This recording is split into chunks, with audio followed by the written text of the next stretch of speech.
Mr. Marufu?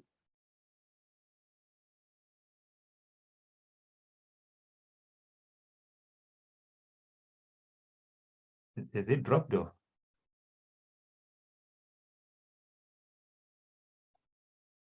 It seems I can't see him online. He might have dropped off. Josephine, are you ready to take your slot?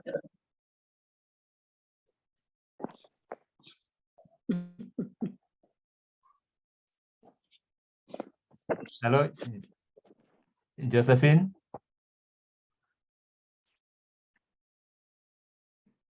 Yes, I am.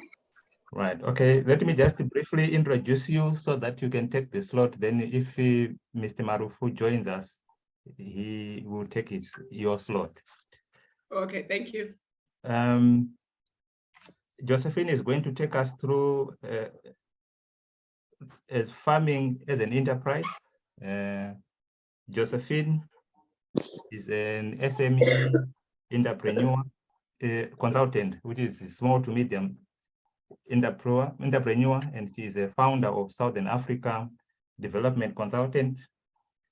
And she has worked with various youth groups and women empowerment organization, and she is an accomplished business woman in her own right. So let me give me the honor to introduce Josephine to take us through farming as an enterprise. Thank you. I would like to share. Okay, all right. Let me give Can you enable the screen sharing? Yeah, let me just give you the hosting privilege. Okay.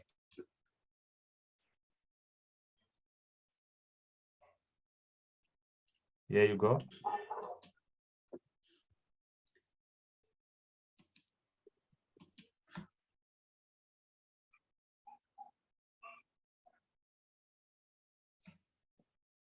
Can you see the screen?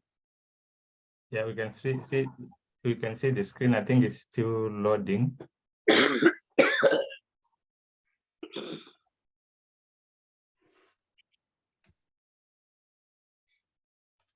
Can you see it now? It is just saying Josephine has started the screen sharing. So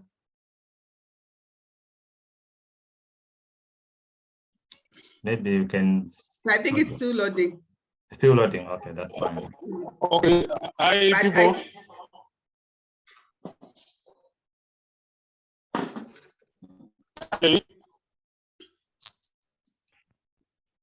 Hello, is that Victor? I don't know what happened to my what has happened, so I'm on the phone now. All right, okay. I've given you a slot to Josephine, so she will do a bit, then you come after her. No, it's fine. Okay, I'm not sure what's happening here, but let me just go through. There are not too many slides, so I think I can just talk through the slides and then share the slides with the participants later on. We might be having some network problems here. So thank you for having me. My name is Jocelyn, as you have been introduced. My job here is just to encourage and to motivate our participants to attend the Indaba. I'll be talking about enterprise development. I'm very passionate about enterprise development with regards to women empowerment and youth empowerment in grassroots communities and underdeveloped communities. So agriculture, as we all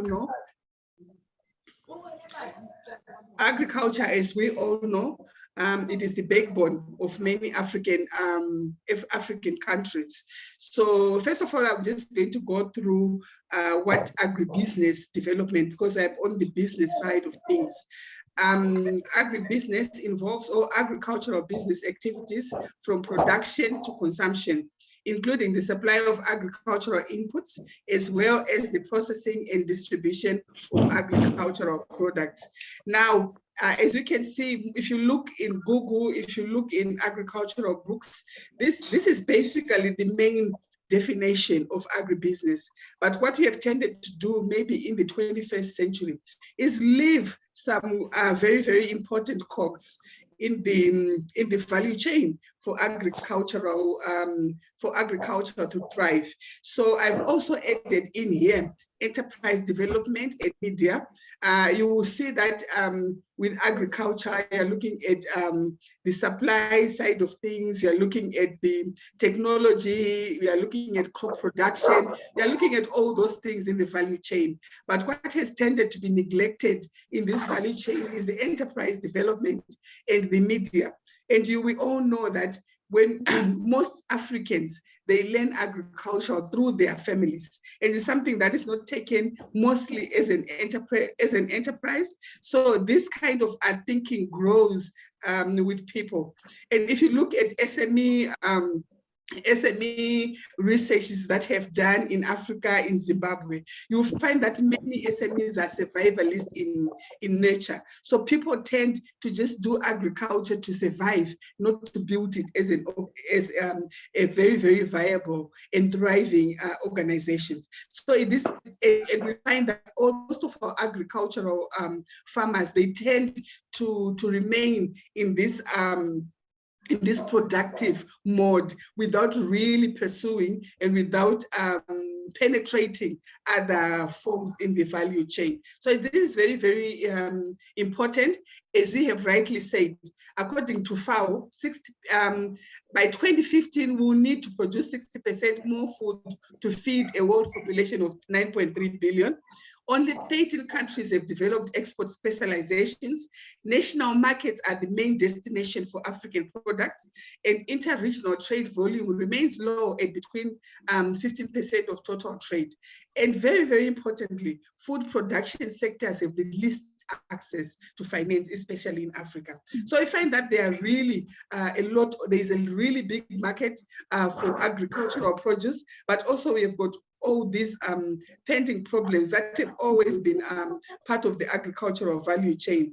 But the markets are there. The potential is very huge in Zimbabwe, in sub-Saharan Africa as well, and again, on a global market.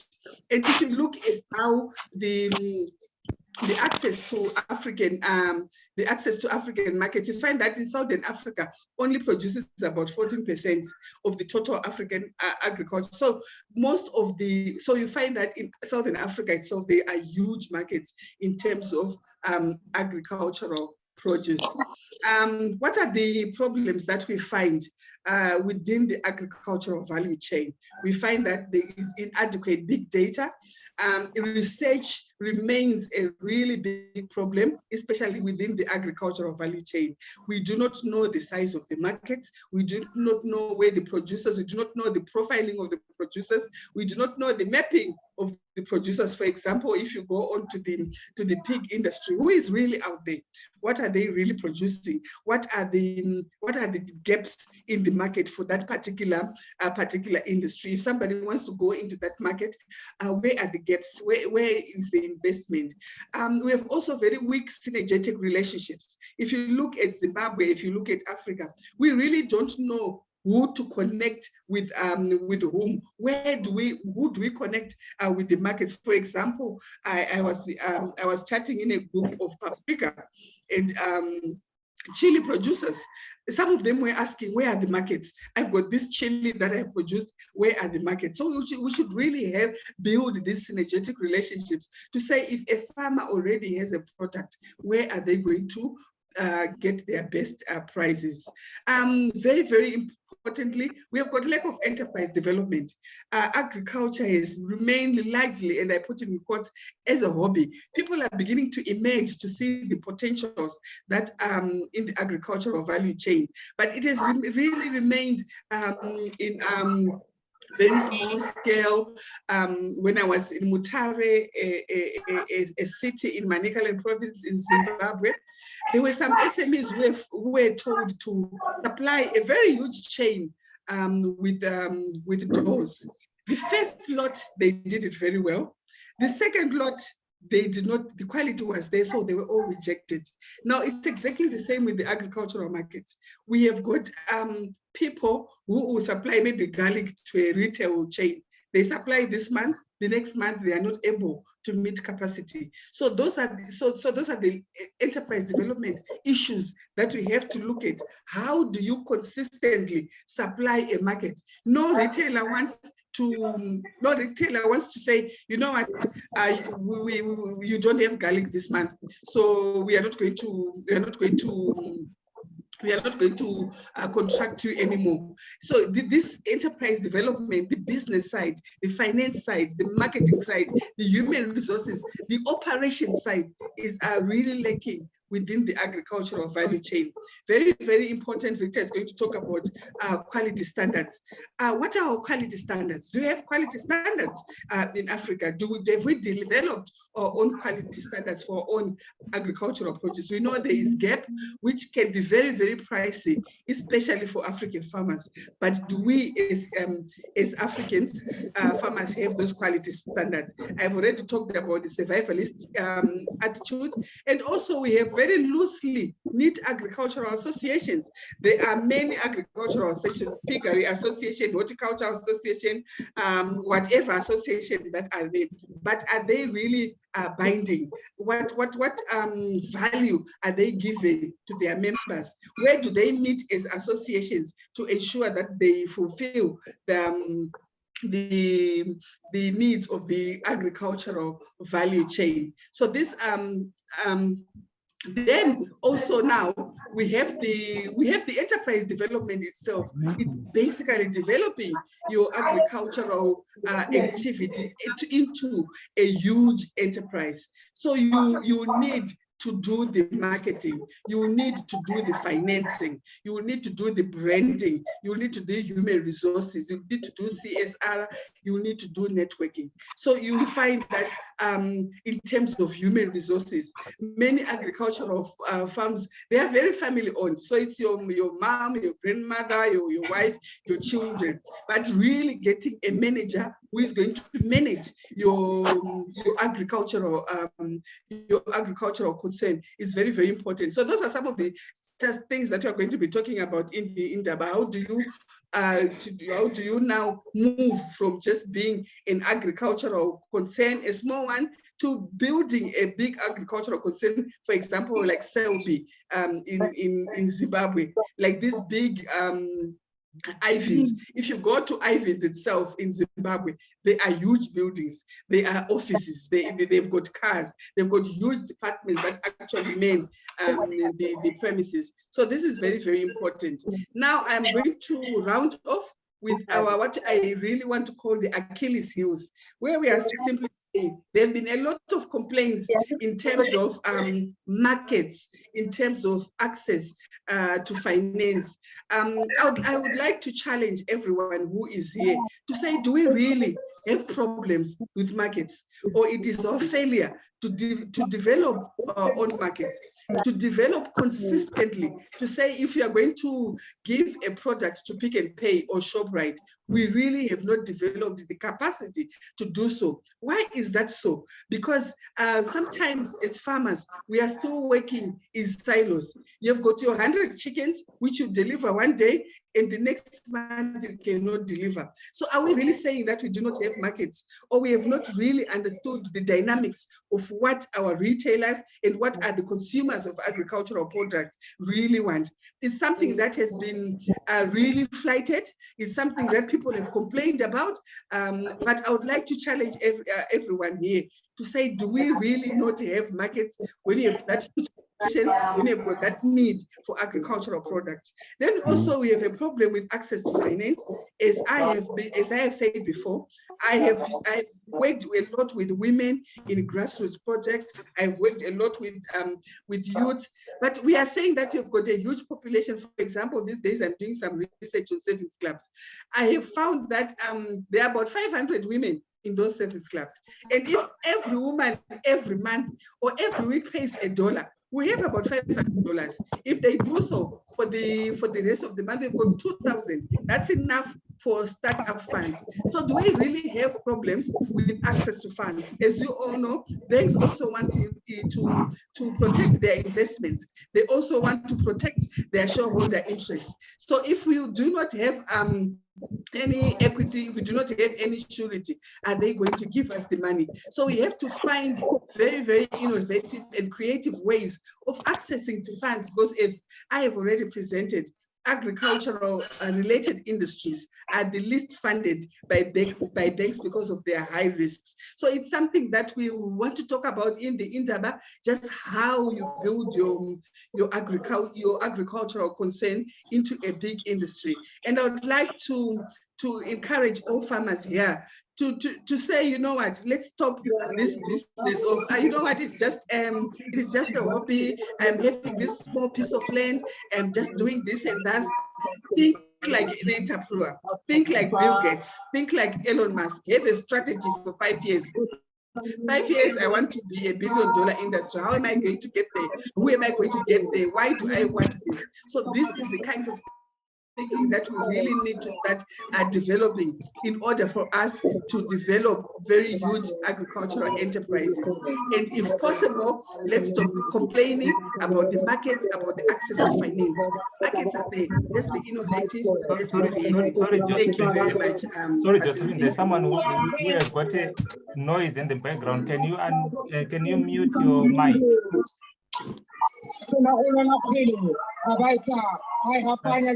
Josephine, can you stop sharing so that I can see who is making noise? Then I can unmute them. Thank you.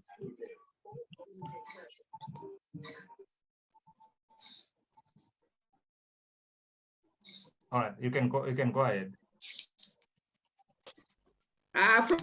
From which part? I think you were rounding up, and I interrupted you because there was background music, background noise. Can you hear me?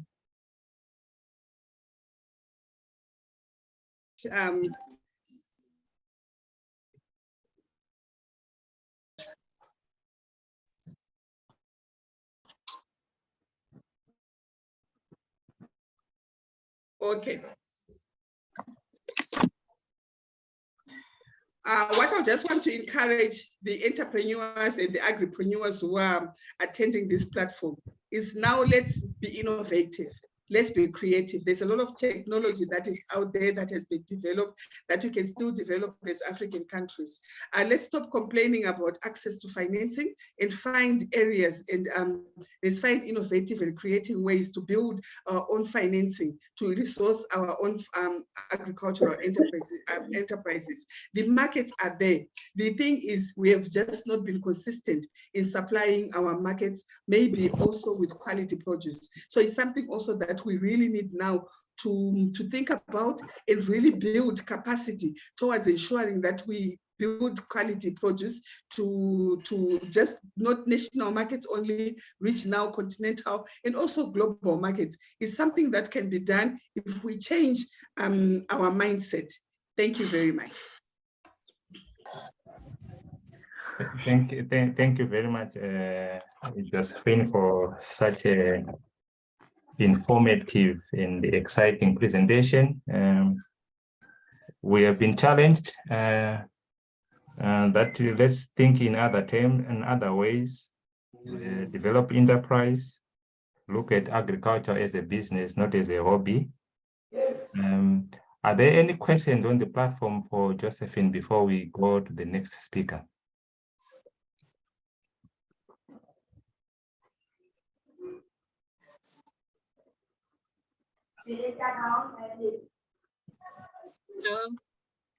Hello, good evening. Good evening. I'm Dorothy. Sorry, I joined a bit late, like 10 minutes late. I just received the link. So, but I'm very happy to participate in this program. And I think I want to congratulate Josephine for the well-articulated presentation. I'm an agri-entrepreneur. I run a company which is in egg production. We produce oyster mushrooms. And we also are in vegetable and fruit production. So really, I want to agree with her that the way we have approached agriculture is true. It's from a family point of view and for just survival. And most of the times, we haven't yet grown these businesses into big enterprises. And right now, we are trying to do that here in Zambia. I'm from Zambia. And I agree with her totally. Like our company, we do not have a problem with market. Actually, we can't satisfy the local market. With eggs, we run out of eggs, with everything. So the issue has been on what she has spoken about, the innovative financing methods, because we have tried even the village banking, but you find that the disposable incomes that the people you'd want to bring together, it's not matching up. So I don't know, I wanted that to give me an example of the success stories that maybe she has made on maybe just one innovative way of financing and how they manage to achieve or source local funding, so that maybe we can learn from there. What is it that we are doing wrong here? Thank you. Okay, and just do Thank you want to respond? Thank you, Dorothy, for that. I'll try and look for agricultural examples, but they are just the ones that pop out. If you go to Kenya, there's a town in Kenya where the university was being set up. So there were women in that particular town who said that, this university does not have any hostels. These were just vendors, just, small scale producers, vendors, just selling fruits and vegetables.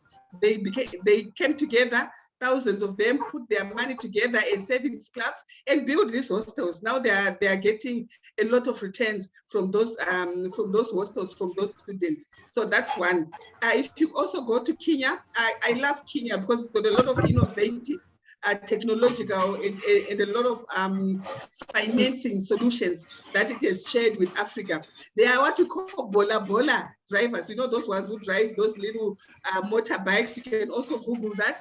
They also came together. They did not have any houses, came together, shared their funds. Now they have built houses, they've built complexes. And you can imagine a person who just drives a bike living in a very nice complex. So that's an innovative way how people came together and then shared their resources and then did something with their resources. If you go to South Africa, we have what we call stokvels. I think when I was still in South Africa, they were sitting stokvels, just their savings. They were still sitting on $45 billion. So that got the attention of banks, that got the attention of retail sectors. So at the end of the year, you find ShopRite now does not wait for a Stockville to come to them. They will actually go to Soweto and offer discounts for these women who have saved up $1 million for groceries, and then they will give them groceries. So this has been very, very successful. So it's something that we should start thinking about. The problem with Africans, especially women, because I work a lot with a lot of women, it's getting together, building something. We like to do in silos, we like to do individual things. Individual things at this, where we are going, is not going to help us. I hope you answered, Dorothy. Okay, yeah, I wouldn't want to like take up most of the time, but I would like to engage further on this one, because we have tried, but we've hit a snag. So I just wanted to know, with the individual problems that you have in the group, how those problems have been sorted out to ensure that the funds keep coming, because you can start as a group. And then at some point, some people want to come up, their objectives, they change. I want to do something else. And, it becomes a mess. So how do they manage to glue people together so that the interest is kept on and people still get interested? Because you find that so many people change their minds along the way. You start something now, along the way, funds are pulled out.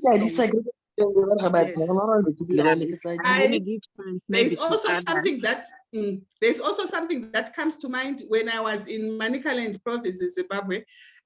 We had a team and myself included, we designed a product, a financial product with a local bank. The women, what we said was a woman should pay into the bank a certain amount for 3 months. After that 3 months, they will get double the amount that they have paid at a certain interest. That 3 months deposit was going to be their surety. It met with very reasonable success, excuse me, for that particular bank. So that's another model that also we can also think about. Okay. I would really want to engage with you further on, but let me give chance to others. Yeah. Thank you. Thank you very much.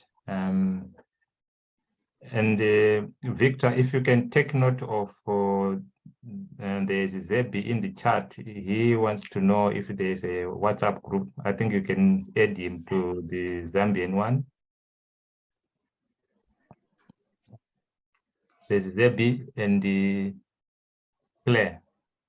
They want to join the WhatsApp groups for Zambia. Any other questions or comments or point of clarification for Josephine? Good evening. My name is Nangi and I come from Zimbabwe. I'm a very small farmer at the moment. And thank you, Josephine. It was very intriguing.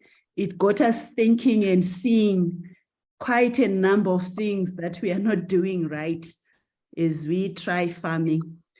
I was intrigued by when you mentioned the size of markets and having a market before we grow anything, or just some ideas of how you would go about finding out your market. Let's say I want to sell tomatoes. Thank you so much for that very important question. I think all the market questions, we are going to answer them in the Indaba because it's a very, very big industry. So you have your market scoping, you have your market segmentation studies, market scoping studies, which you really don't do is agricultural enterprises. Who is buying? What is the value chain? And as I said before, we lack big data. At the moment, you've got you are doing tomatoes, isn't it? So you really don't know who is buying the tomatoes, who is taking up the tomatoes, the retail, what type of tomatoes are wanted global. So these are very, very big market research studies we actually should be doing. So what we can actually do is teach you the basis of market research, of market scoping, of market segmentation. When you are saying market segmentation, you're actually segmenting your market to say what age group, which type of supermarkets do I need to supply my tomatoes and things like that. So again, this is something which we need to build capacity. But those studies are there. If you go to, I like the South African example. If you just Google or click sunflower value chain, it will tell you everything on the value chain of the sunflower, something that we are lacking in most African countries, including Zimbabwe. So it's capacity that I'll be willing to build in all the agri-entrepreneurs, because that's the first point of really being a good entrepreneur. Thank you very much. And I think you did a very good job, because Nandi said you got her thinking and you got her seeing. So in other words, you have started a conversation. People are having now conversation with themselves, which is key. Any other questions or point of clarification?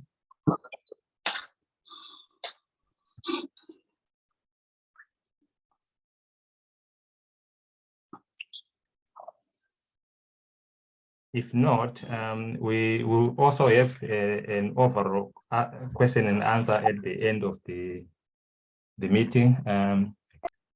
I had already gave the credentials of our next speaker, who is Victor. And Victor is going to take us through farming standards and trade. So I give you the floor, Victor.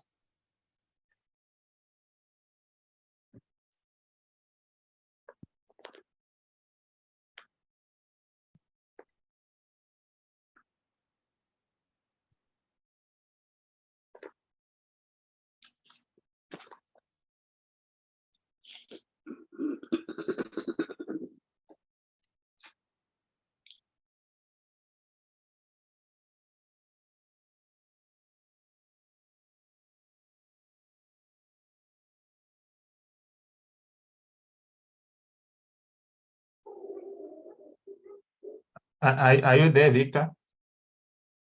You are muted.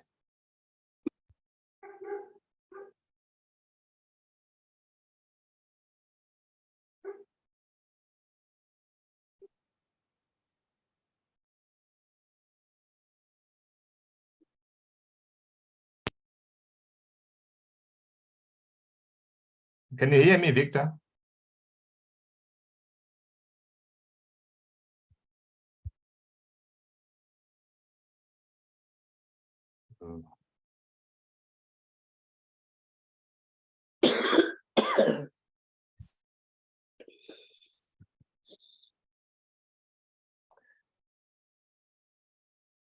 I don't know what's happening with him.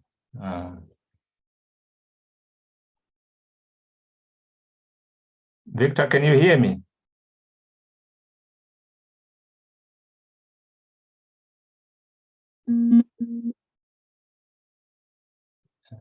Okay. It appears he has gone off again.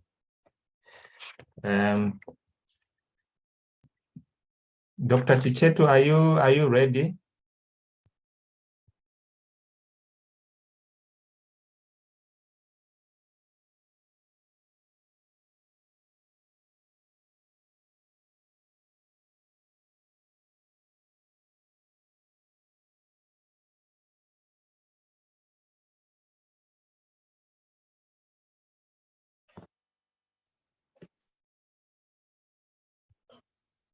Dr. Tichetu, are you ready? Okay, go ahead. That's all. All right. Okay. Can you hear me?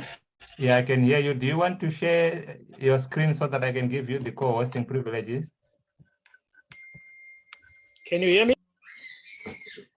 Yeah, I can hear you.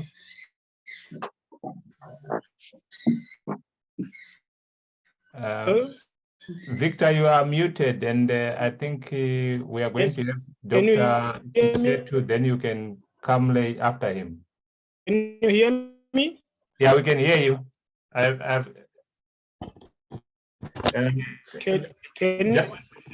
Yeah, I can hear you. So let me just introduce you before Sorry, can you hear me now?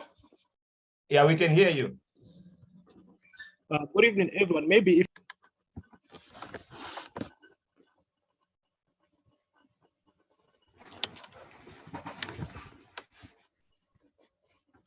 yes, go ahead. You were talking about the introduction, sir. Yeah, okay. Dr. Tichetu is going to take us through the marketing strategies, and I think if following from the previous presentation where we are told the market are there, but how do we reach the market? So someone to be able to articulate on that one is Dr. Graham Tichetu, a representative of agribusiness development, which is Development Institute, which is a school under the Africa Leadership Academy. And their mission is to bridge the gap between entrepreneurs or agri-entrepreneurs and the requisite needed and the knowledge needed and skills to sustain market and the financing option. So I think following from what we have heard before, some of the questions that we had can be answered within this presentation. So it's an honor for me to ask Dr. Tichetu to take us through the marketing strategies.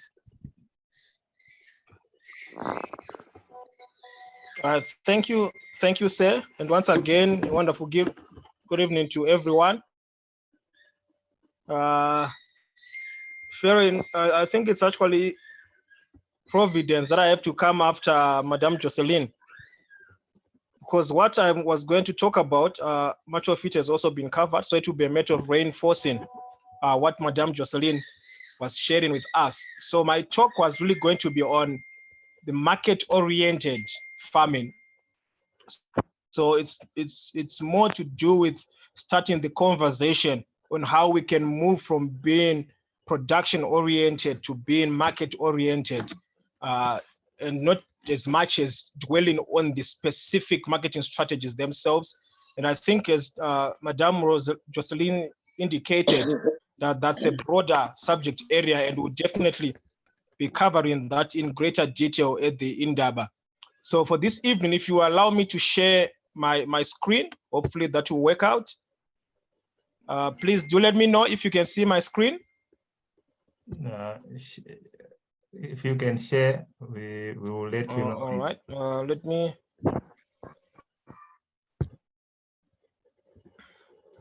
Right, I'm all right.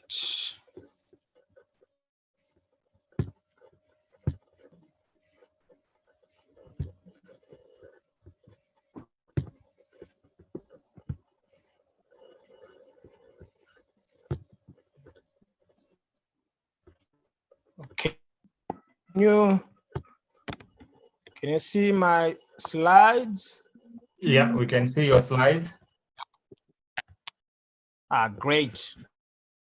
So like I've indicated, basically I'm going to be talking about market-oriented farming as a concept. And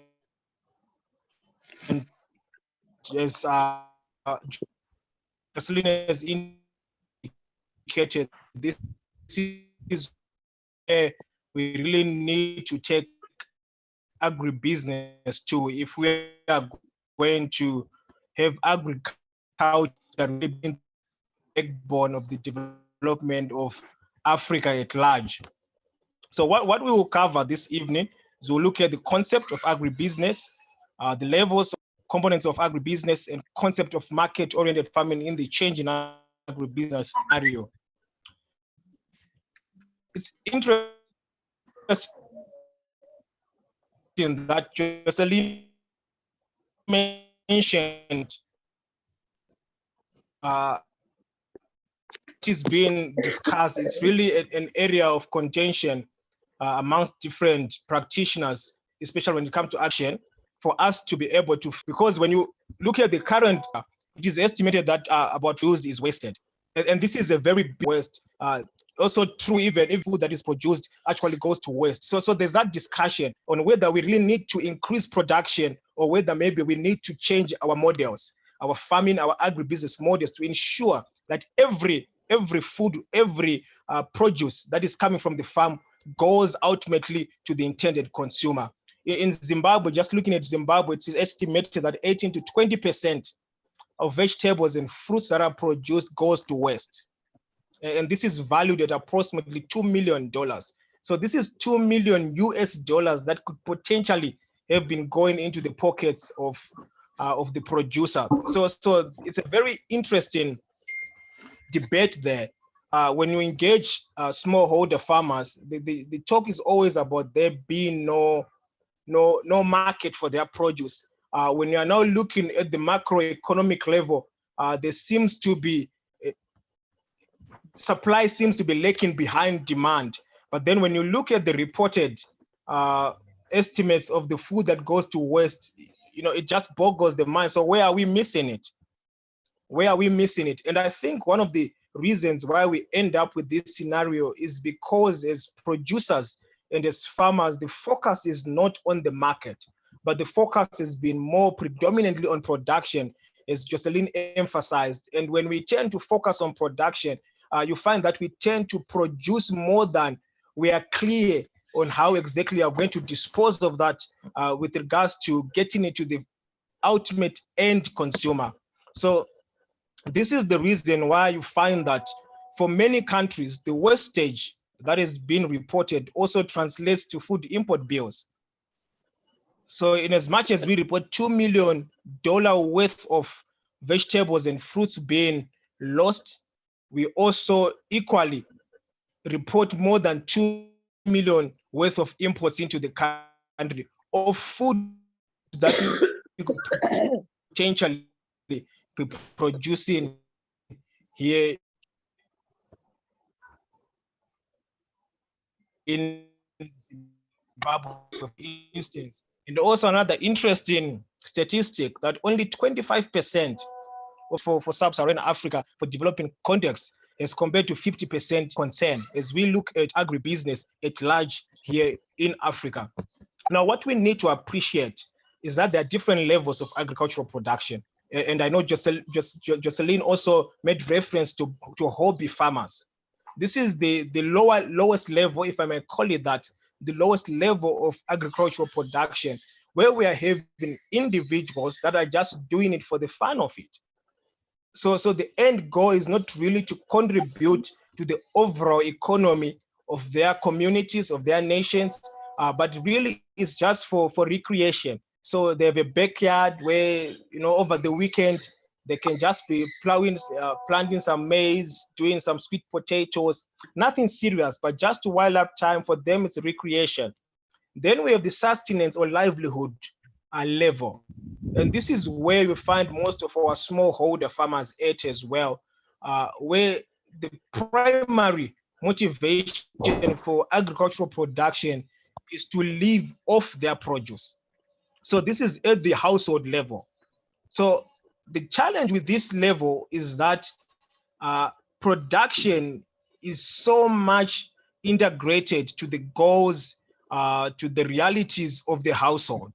So what is informing what is produced are actually the realities of the household. So the production of be it crops, be it livestock, is not independent. It's not approached as an independent aspect of the lives of the farmers, but it's just seen as an appendage of the household. So you find that there's very little that goes into the overall market out there. Then we have the projects.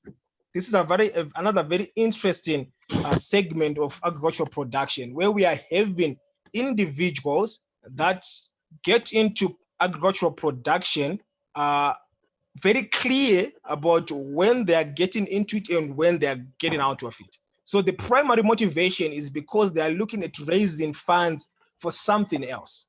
So for instance, it could be someone who's getting into broiler production. So they put their resources together, they start producing their 100 broilers because they're working towards raising money, maybe for a vehicle, maybe they're looking at raising money for lobola, maybe they're looking at raising money for some property or some furniture that they need for their personal use. So these agricultural production units are really run as projects.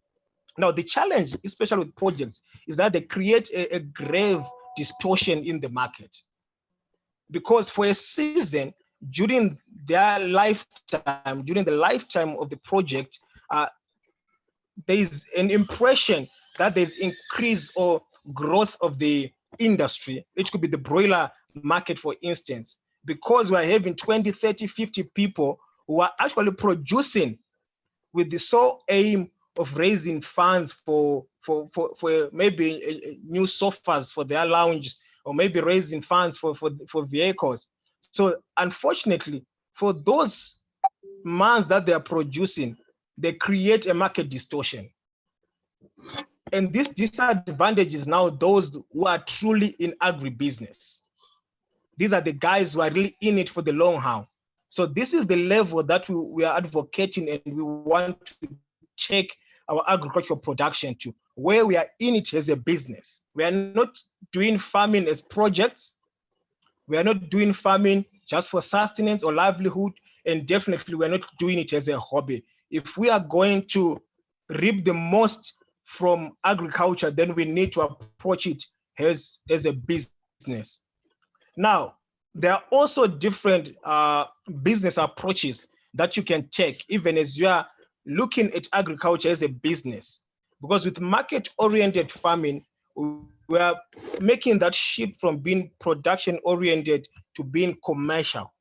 So there are different business approaches that you can take. So you can either be production-oriented, okay, as many are, especially at the sustenance level, as well as the projects level, and even some in agribusiness, they actually adopt the production-oriented approach to their enterprises. And here we are just looking at exploitation of your technical capabilities. We are looking at what you can grow.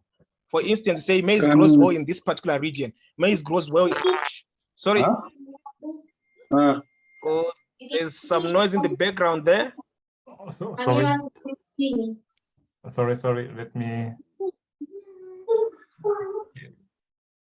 All right, thank you. So as I was saying, with the production-oriented approach, the drive is exploitation of technical capability. So where we are saying maize grows well in this particular region, so let's just grow maize.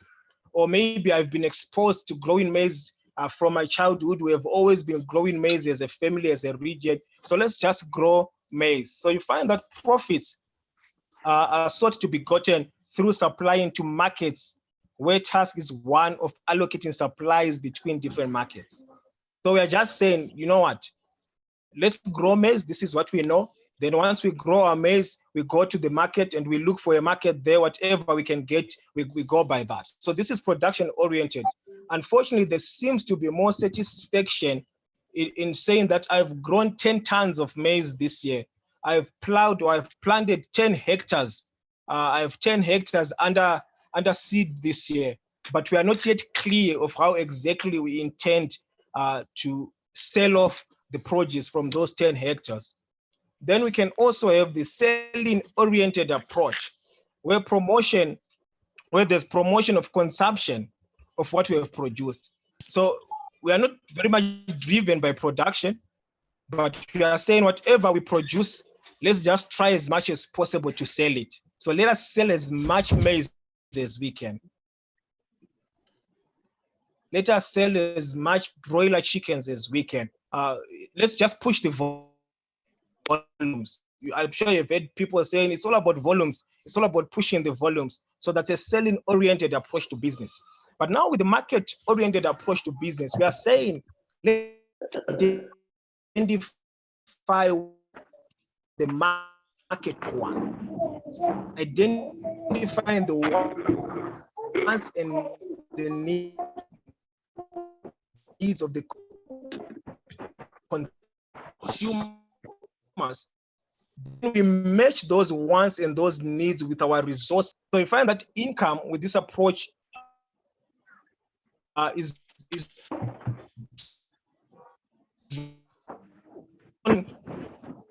from the people that want the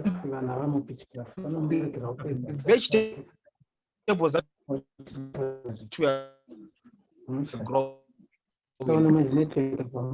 Because we are growing vegetables that we know the people actually want and are in need of, there's a definite sell-off of all our produce. So profit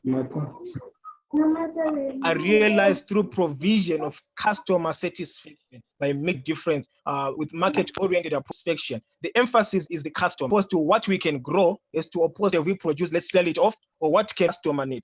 So you find this is the business when we make that shift oriented, and this is where the commercial, the focus is no longer just on production. So it's very important that we, if we are to really go all the way with being market-oriented, we make that shift as well from being subsistence focused agriculture, and we are not looking at those big commercial farms. Even the smallholder, even if you are just a backyard producer, still run that enterprise commercially. So we are emphasizing from production to market. Now there are major drivers that we need to appreciate why we are calling for market-oriented farming. The first one is that there's an opening up of local, regional, and international markets that is happening. So we are no longer just competing with the producer next door, but we are also competing with the producer from South Africa. If you're in Zimbabwe, you're competing with the producer from Zambia, you're competing with the producer from DRC. So there's an opening up that has been happening of the local, regional, international markets. And now with the free trade areas, you know, a lot of signings have been happening, a lot of agreements have been happening, and a lot of countries have been signing up to this. There's going to be greater opening up of these markets, and this places a demand on us as producers to be more market oriented. Then, of course, the increase in demand for standards. It's good that we're going to be having Mr. Marufu talking about standards shortly. So you'll find that there is greater and stricter control when it comes to farm produce. So farm produce sold on the markets must be of sufficient quantity, it must be of sufficient quality and appearance to be able to compete with similar products from other areas or countries. So the demand for standards to migrate to being market-oriented as producers. Then, of course, the increase in customer orientation. So farmers will need to produce what the market wants and what satisfies the consumer. You would appreciate that there's a very strong drive on organic food production. So it's a matter of time until this really becomes the breaking point for many producers. So there's a stronger and where the voice of the customer is increasingly being heard, as opposed to in the past where it was mostly the voice of the producers or the voice of the retailers and the wholesalers. Now the voice of the customer is also being increasingly heard. So this places this demand on us as producer-oriented approach to our production. Now, as we make this shift, from producing and selling homogeneous commodities. Here we are talking about, like what I was saying, in this region, Mashonaland East, we produce maize and groundnuts. We need to make that shift. We need to change that focus where we are now looking at product differentiation. We are now looking at specialization. So you move from producing many crop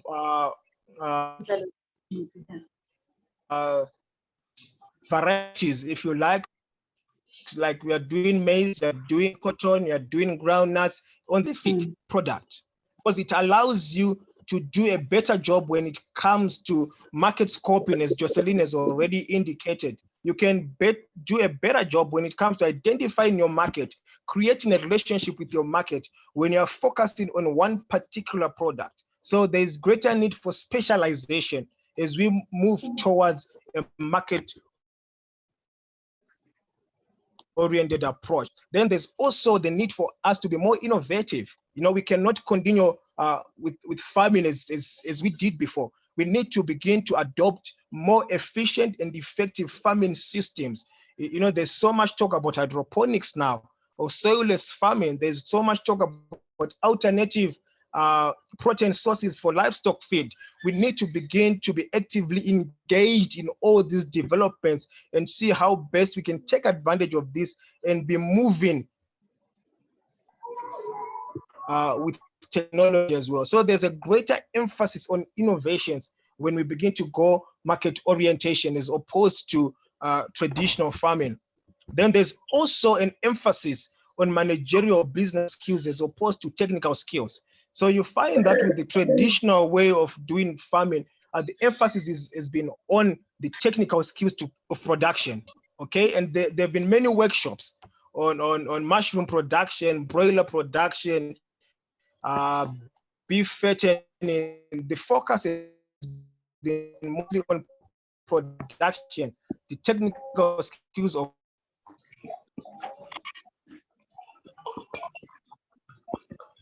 I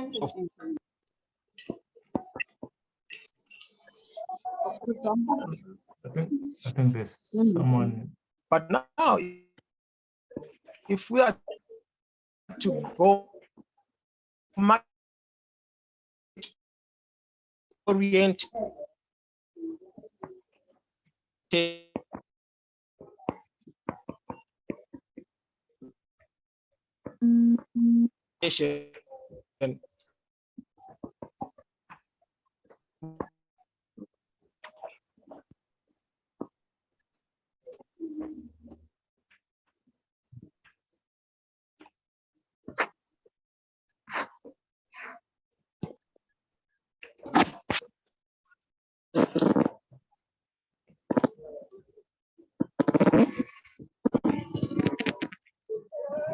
Dr. Chichetu, we can't hear you. Are you still speaking?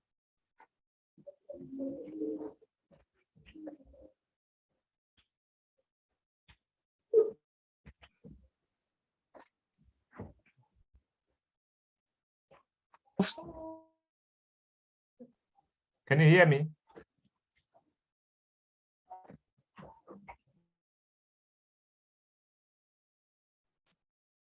Sufficient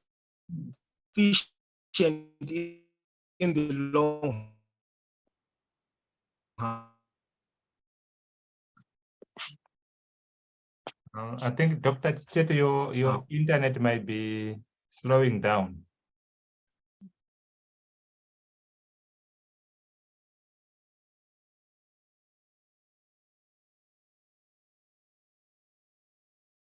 Can you hear me?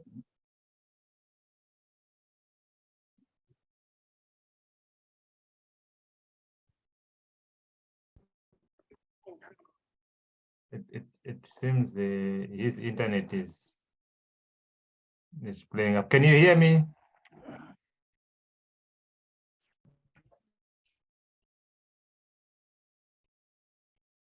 Yeah.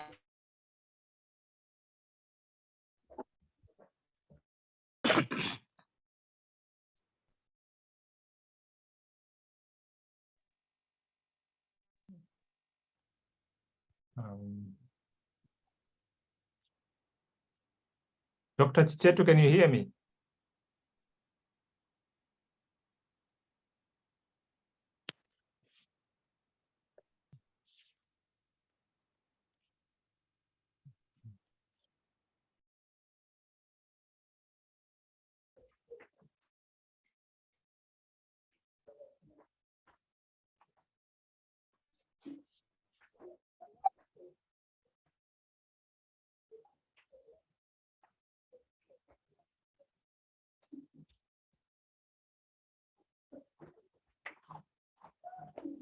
Hello, Dr. Chichetu?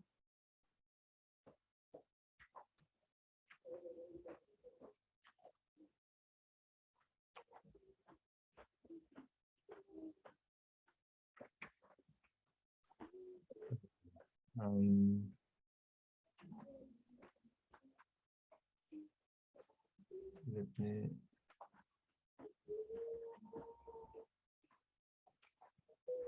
Can everybody hear me? Yes, I can. Yes, we can hear you. Yes, we can hear you. Okay, I think his internet might be struggling, and his presentation is still on. Yeah, I think he has gone off.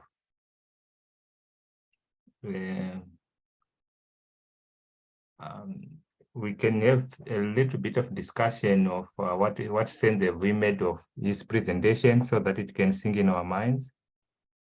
I think I like this way of looking at things from production oriented to market oriented.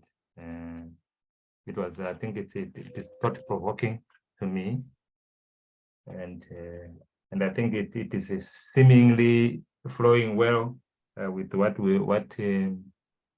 Josephine has presented before. Anyone who want to share their thoughts?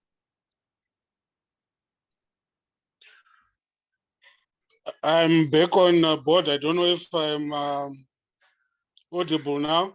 Yeah, we can hear you. Okay.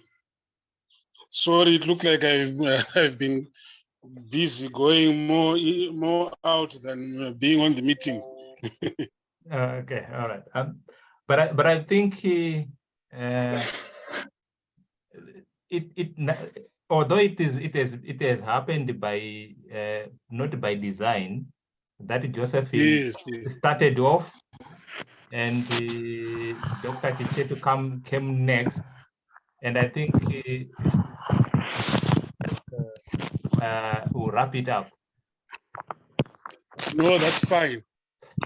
What I just wanted perhaps to say is after this Zoom meeting, we are going to integrate all the different groups into one Indaba group so that perhaps people share from just one platform.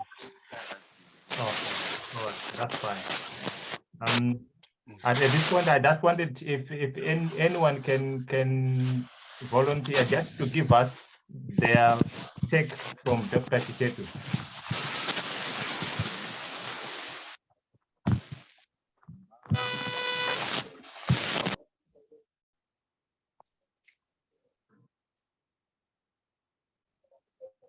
If you don't want to speak, I will just nominate.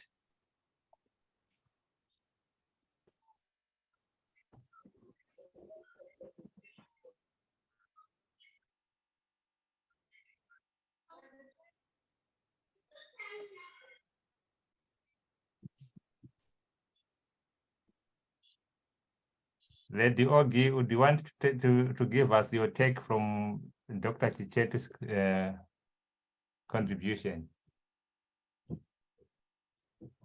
I would just want to say what really kind of like, or maybe the school of thought that I got from the presentation is that I think we need to change our mindset in terms of just like being in the production, because even myself, when I'm thinking of going into farming right now, what I think is like, where can I get land to grow maize, grow groundnuts? But I think we need to be educated that from growing maize, there is something that we can do to add value. Growing groundnuts, instead of selling them as nzungu, I can go an extra mile still on my farm, having maybe a plant or a machine to make peanut butter. Then I sell peanut butter. I think that way you have more of what you have actually produced rather than selling groundnuts on their own. So from the presentation, that's what I could actually take to say, okay, I think that's something that we need to move towards: production, selling, or maybe, if possible, when you do your groundnuts, see them to the end product, if possible. Maybe I think that's more of the way to go as a farmer, rather than just producing one product and you end there. That's what I could take from there, and I really like that idea. Thank you. Thank you very much for taking the short when I nominated you. I have got Brian Masango.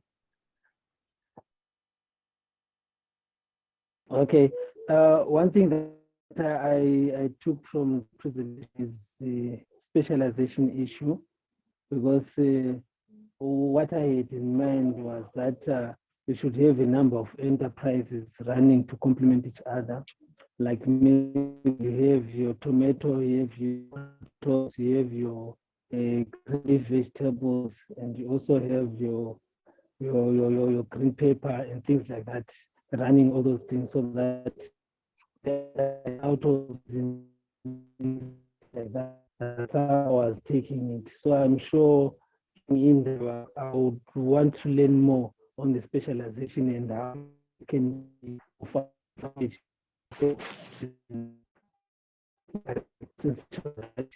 you don't have a dry period where you're not like that.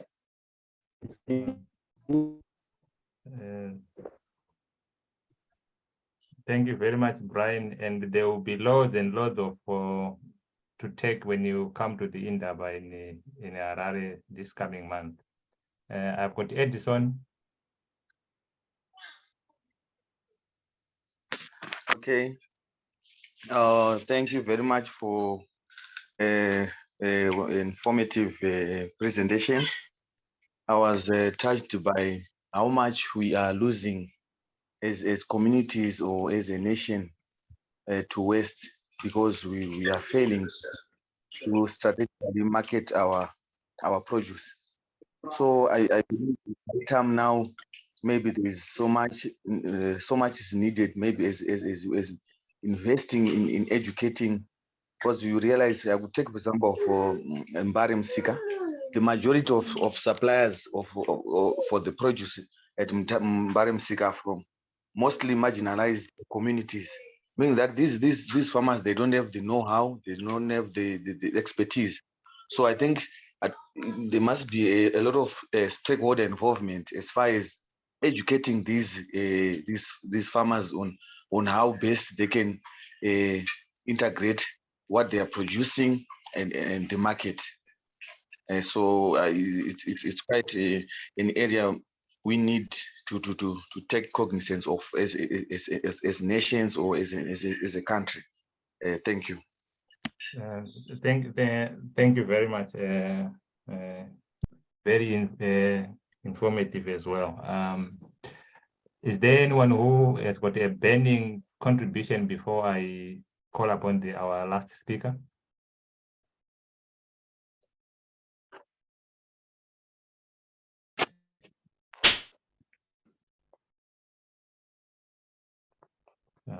Galax AO3, do you want to say something?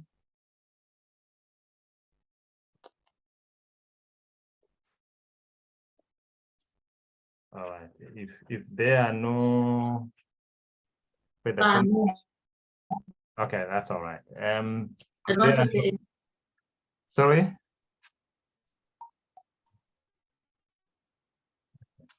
If there are no further contribution, I will call upon our last but not least speaker, who is going to wrap up to say, how do we become competitive as Africa? Our products, how do they compete on the market so that we don't only produce and send to the market products that are not of high standards, so that when the products that are coming from other countries will take the market by storm.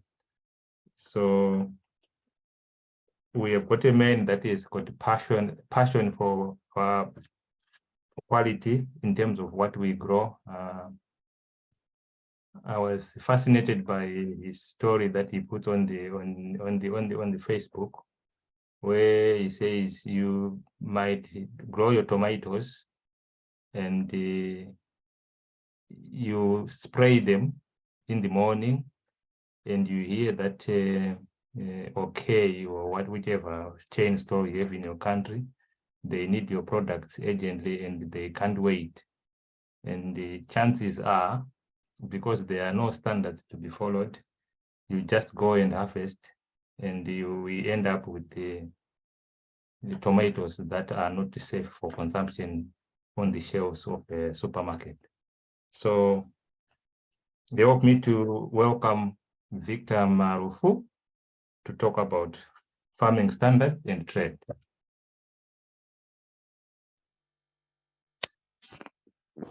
Hello.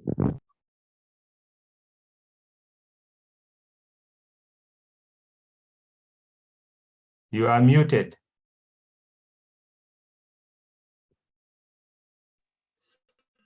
We welcome you, Victor.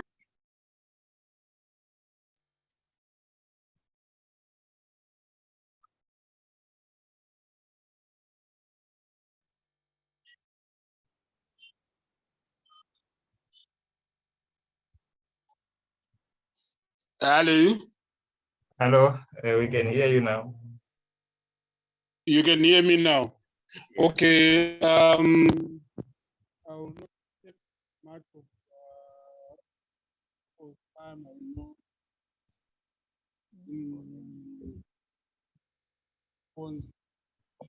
I think you're a bit far from your speaker, from your microphone. Okay. All right. Am I clear now? Yeah, we can hear you clear now. All right. I was saying I'm not going to take most of your time. I think the more pertinent issues have been covered.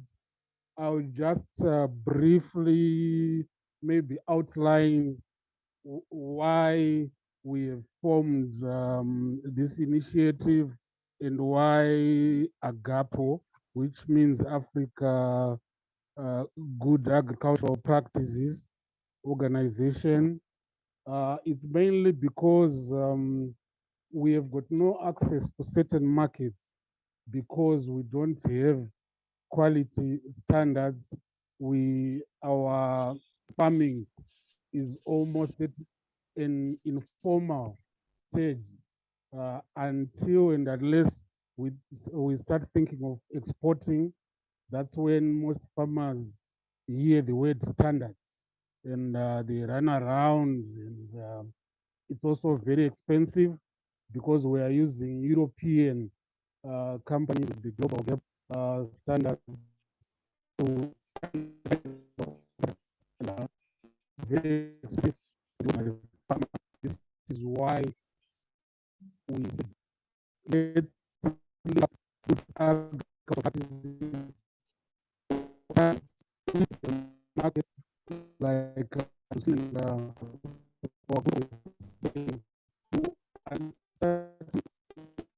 market, what quality they want.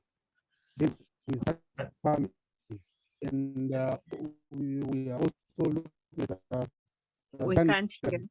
I think your internet is unstable. Okay. Can't hear you well. All right. Maybe Taga, can you? Sometimes when you remove camera, it gets better. Ali? If you can switch off your camera and maybe your because the video might take a lot of your bandwidth. All right. Let me try and do that. Am I clear now? Yeah, you're better now. Yeah. All right. So I was saying, Ali. Yeah, you can go ahead. Ali. We can hear you. Okay. Yeah. So I was saying, what we want to do is to link our standards to market requirements, because most markets, especially in Southern Africa, we are under retail supermarkets that are South African based, and they have certain standards that they want. And also we are saying we also have to move from being just suppliers. Most of us, we are happy if we are supplying Pick and Pay or whoever in our countries, but we are saying we can be able to open our own point of sales, be it a takeaway, be it a restaurant, be it anything that's a point of sale. So for most of it, I know we'll be able to cover it at our Indaba, but I think the bottom line is we are here for business, not just for planting. And with that, I will pick up and just say we are, after this, I think we'll integrate all the different groups into one group so that we can share everything. Thank you very much, Taka, for hosting us, and thanks and the good doc for the presentations. I will not take much of your time, guys. Thank you for being patient, and thank you for being here. Yeah, thank you. Are there any questions for Victor? In summary, what Victor was saying is there is a need for us to have standards so that we can respond to market requirements, and we move away from hobby production, as Dr. Chichetu has indicated. So, but all this, I think this was just a tester. The real deal is happening in Harare next month in the 25 to the 25th to be specific. Spaces are limited, so it's on a first come, first serve. Are there any questions for Victor? Or any of the presenters? I think they are all here now. And Dr. Chichetu is back.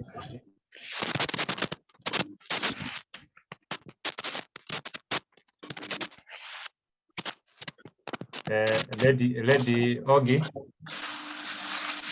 I just wanted to just a sort of some just a bit of like clarification because Victor, that's Mr. Morfo, I think he spoke about the standards.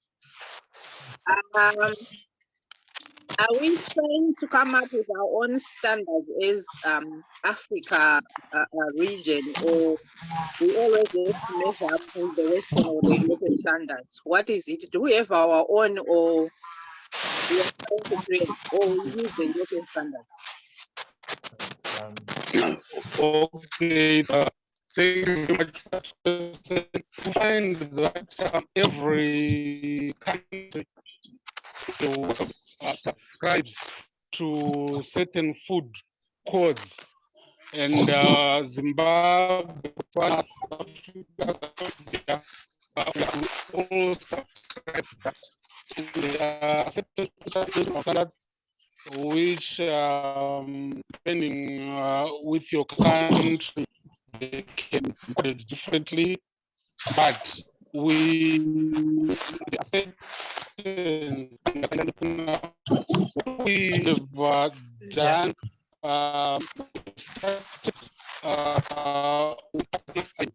Standards Association of Zimbabwe, I think this coming week we should have an MOU with them, and the standards of Zimbabwe, standards of Botswana, standards of Zambia, we try to move quickly from country to country in having MOU with countries. But these are not really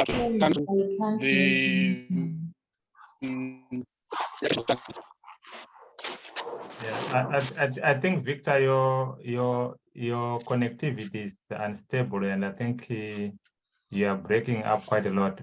Let me just summarize what you were saying so that we can answer Lady Ogi.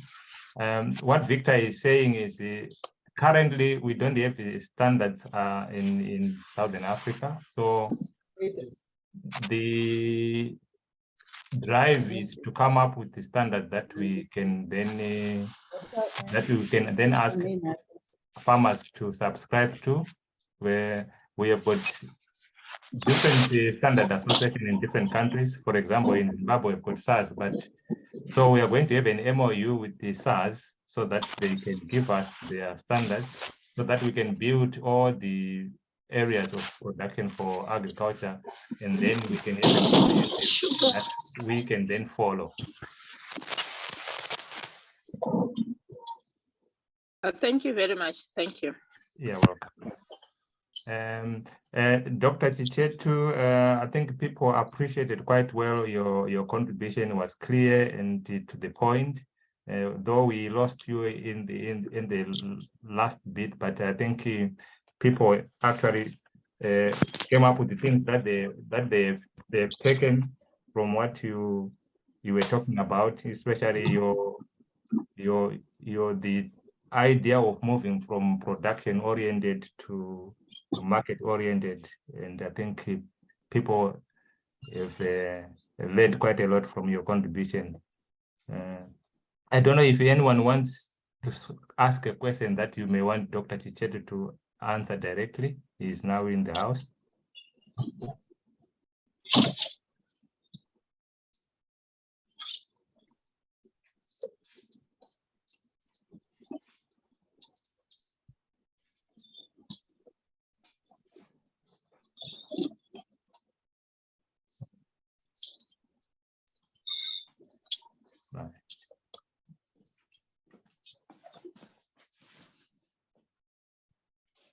Okay, Dorothy. Hello, thank you again. I think just my comment on standards, I think I want to agree with your comment or observation that because we've got fragmented standards, here in Zambia, yes, we have ShopRite, but we have our own standards under ZABS, but you might find that a product is rejected by ShopRite, even if you follow the Zambian standards. So I think I do support what you are trying to do at the Indaba to say, Southern Africa, why don't we come up with one standard for peanut butter so that ShopRite can accept wherever I take it in Southern Africa, it's acceptable because it's meeting one standard.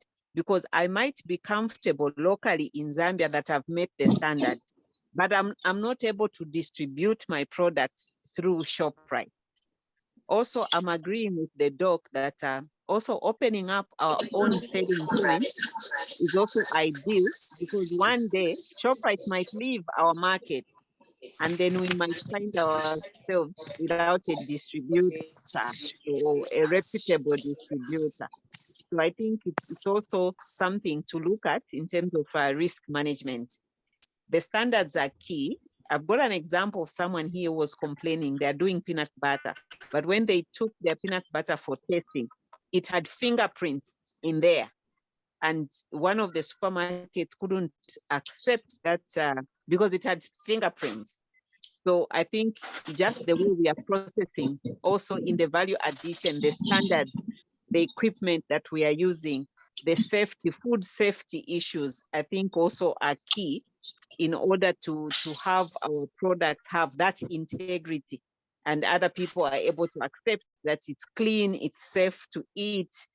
So those, I think, are the issues we are grappling with to make our products attractive. Also, in terms of marketing and branding and packaging, I think that is also another area where we are weak. I think I would speak for my experience here in Zambia. We are weak, I think, with such issues. So I just thought I share a few of those observations. Thank you very much for that contribution and the observation. Yes, we need one standard, not only in Southern Africa. In the end, I think within the whole of Africa, we should have one standard so that all our products can be marketed from Cape to Cairo. There's Zeti Karabo. You have your hand up. It's Warabile. Good Okay. evening. Okay. Good evening. Thank you.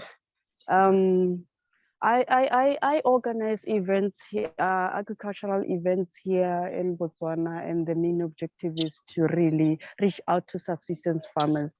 The main problem is we are talking about standards. The issue is even if you are moving from production oriented to market oriented agriculture, they lack knowledge on even the basics standards that every country, like we are saying, we also have BOPS here, Botswana standard, Bureau of Standards. They even lack knowledge on the basic standards that are needed in the market. And to add on or to say suggestion on what was presented on point of sales, our point of sales, and when chain stores came, I believe in most of African countries, most of the general dealers and small supermarkets were closed down because now most of the supplies will be taken to the chain stores. But at the end of the day, like you are saying, Ma, they can go anytime.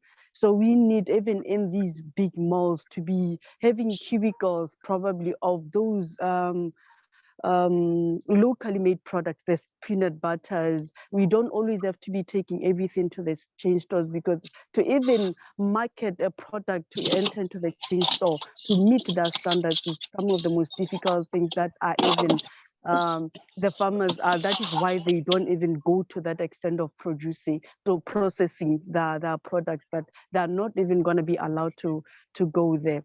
As in from all these workshops, because most were oriented on broiler production, we are developing a model which is combining all the aspects. I've been listening to all the presentations that are combining all the aspects from grouping the backyard farmers so that we take their produce. We now, most of the time we see backyard farmers are packaging their chickens in these plastic bags and they just distribute in the homesteads. So what we are doing is now to accumulate all their productions and then brand them so that they meet the standards in the retail, so they look the part, they play the part. So, but we are not really taking them to the chain stores. We are not distributing them into these chain stores. We are, the model is to now take the produce, the broiler chickens from the farmers.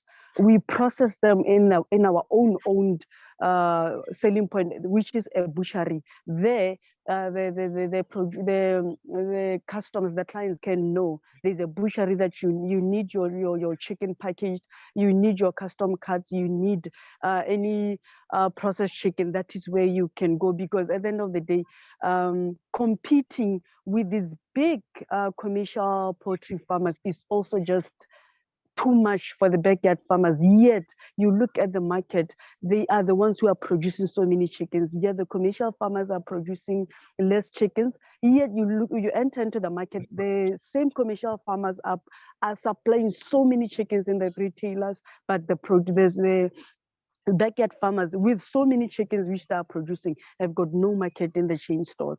So we provide that platform of a butchery, which is Botswana owned, open for backyard farmers, so that when we now even cut, if we could be there, we could be the middleman taking the chickens from the backyard farmers to the chain. Now you look that they're going to even be buying the produce at a very small price. So what we did is from the backyard farmers to the butchery, so that it's processed, and then even the backyard farmer can get good value for their produce. They get the money worth for what they produce. So to say the standards, every time before the farmers produce, I call the BOPS department to come and orient them on how the quality that are needed, because I believe we have asked them to combine all the standards from all the retailers, the Woolworths, the ShopRite, the Pick and Pay, and the Shoppies.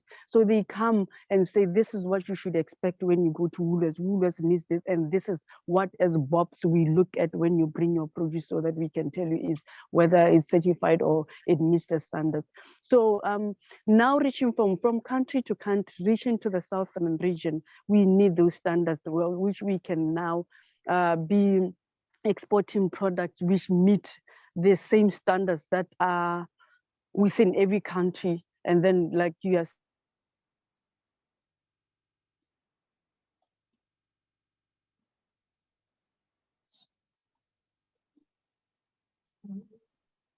I think we lost it. I think what she's explaining is what they term disruptive innovation, where you can't directly compete with the major supermarkets, but you can come, and how do you work with the backyard farmers, provide the facility to process their chicken and whatever product we'll be talking about, and then so that it can meet the standard that are needed on the market. I think we have been here for nearly 2 hours, and it's time for us to wrap up. If there is anyone who has got a burning comment or a burning question, you can raise your hand, and then you can ask, and then we call it a day.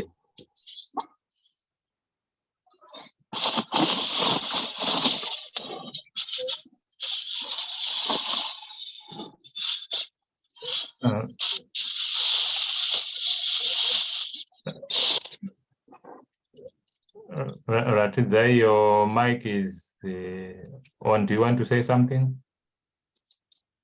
No. I think it's something cool. Okay. I got cut off there, I think. Yeah, you got cut off. I don't know what happened.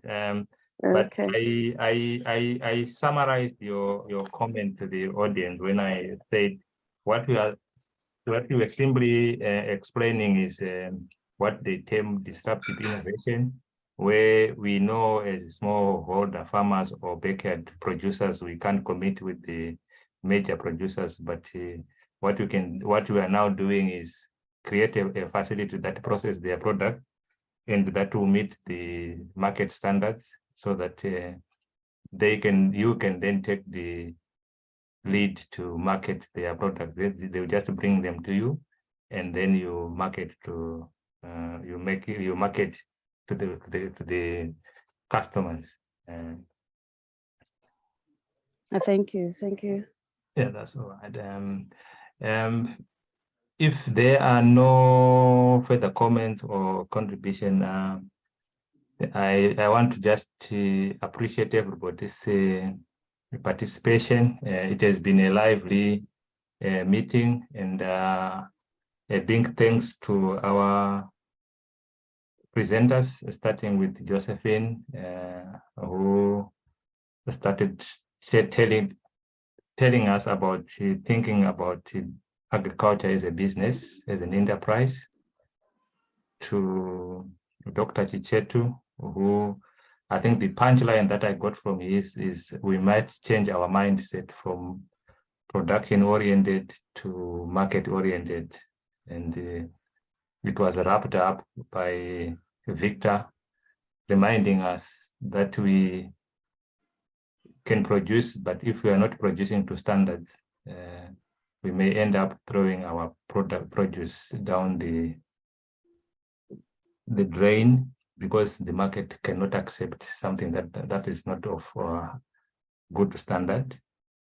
And I think the idea about quality is key, as Dr. Chichetu also indicated. In our Zimbabwe in particular, we are losing 18 to 20% of what we produce to waste, and we increase our food import bill. So I think this is thought-provoking. It will encourage us to have conversation with ourselves. Whatever station you are on yourself, think about it as a business, where you are not on the hobby level, you are not on the subsistence level, neither are you on the project oriented, but you are at the business level, which is the pinnacle. Just very few does that. So there's not much competition at the business level, but there is a lot of competition at the hobby level, because everybody is doing it. So thank you everybody for coming, and I thank you very much, Taka. Can you hear me? Yeah, I can hear you, yes. I can hear you loud and clear.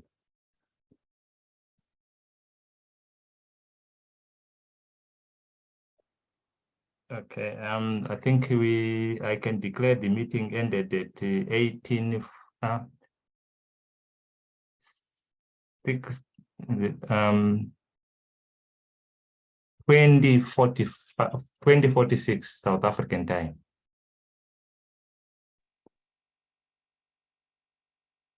Thank you. Thank you. We can chat. The platform will be open for